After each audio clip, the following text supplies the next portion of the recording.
Hello everyone. तो आज हम लोग एक बहुत ही महत्वपूर्ण टॉपिक की चर्चा करेंगे।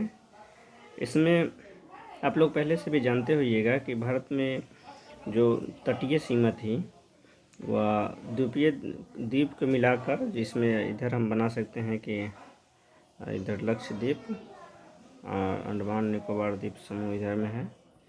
इस सब टोटल मिलाकर 7516.6 किलोमीटर था, जो अब बढ़ के यानी कि ये गुजरात से लेकर और यहाँ ये तट जो है यहाँ तक, ये पूरा सीमा प्लस में इसको मिलाकर दोनों को लक्षद्वीप अंडमान निकोबार द्वीप समूह टोटल मिलाकर हो गया है 11,098.8 किलोमीटर। तो बढ़ने से इसका क्या कारण है बढ़ने का, और इसके अर्थव्यवस्था पर भारत का क्या प्रभाव पड़ेगा और इसके क्या लाभ है, इस पर हम लोग चर्चा करते हैं। फर्स्ट ऑफ ऑल इसमें कारण क्या है, तो तीन कारण महत्वपूर्ण है। कोस्ट लाइन पैराडॉक्स, उन्नत तकनीकी का उपयोग और अपतटीय द्वीपों का समावेशन। इसमें कोस्ट लाइन पैराडॉक्स का मतलब है कि पहले जो मैपिंग होती थी वह उसमें उन्नत तरीका का इस्तेमाल किया गया है और नए सैटेलाइट्स के द्वारा डेटा संग्रहण अच्छे से किया गया है। इसमें इसरो का उपयोग किया गया है। इसरो के द्वारा इसमें भुवन पोर्टल के द्वारा इसमें अधिक से अधिक एक्यूरेसी लाने का काम किया गया है, जिससे ये क्षेत्र को और बढ़िया से मैपिंग करके और जो पहले छूट जाता था उसको भी इसमें समावेशन किया गया है। और जो कहीं कहीं छोटे छोटे द्वीप समूह जैसे अंडमान निकोबार द्वीप समूह, लक्षद्वीप के आसपास छोटा छोटा द्वीप है जो पहले मैपिंग में नहीं आती थी, उसको भी अब समावेशन किया गया है, जिसके कारण इसके एरिया में एक अच्छा खासा वृद्धि हुई है।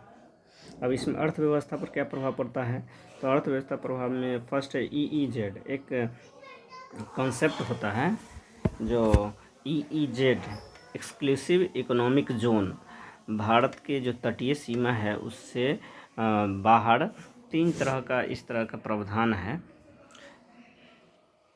जिसमें होता है। तो इसमें तीन चीज़ एक्चुअली मैं बताना चाहता हूँ।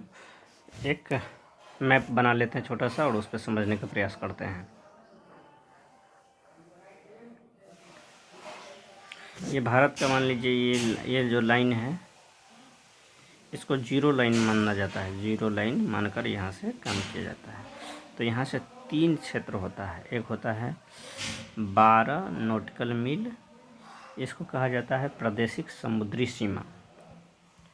प्रादेशिक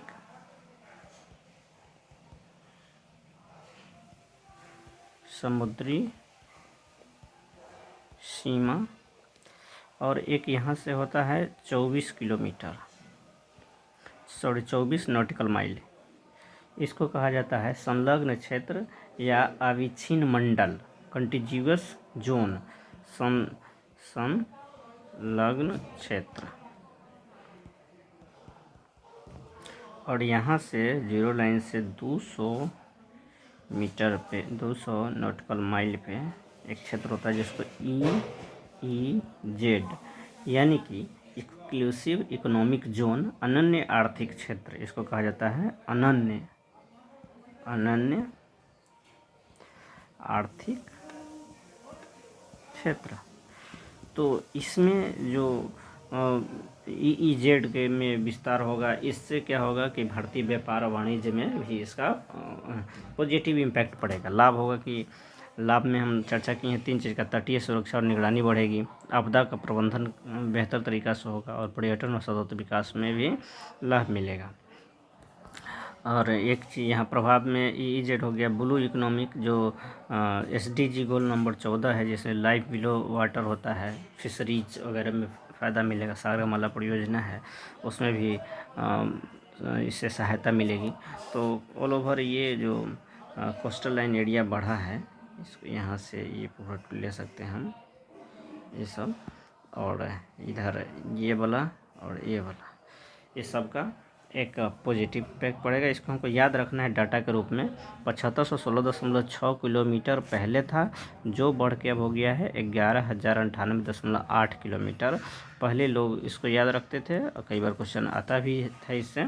अब इसको याद रखना है कि 11,098.8 किलोमीटर भारत की जो तटीय सीमा है वो अब बढ़ के हो गई है। धन्यवाद।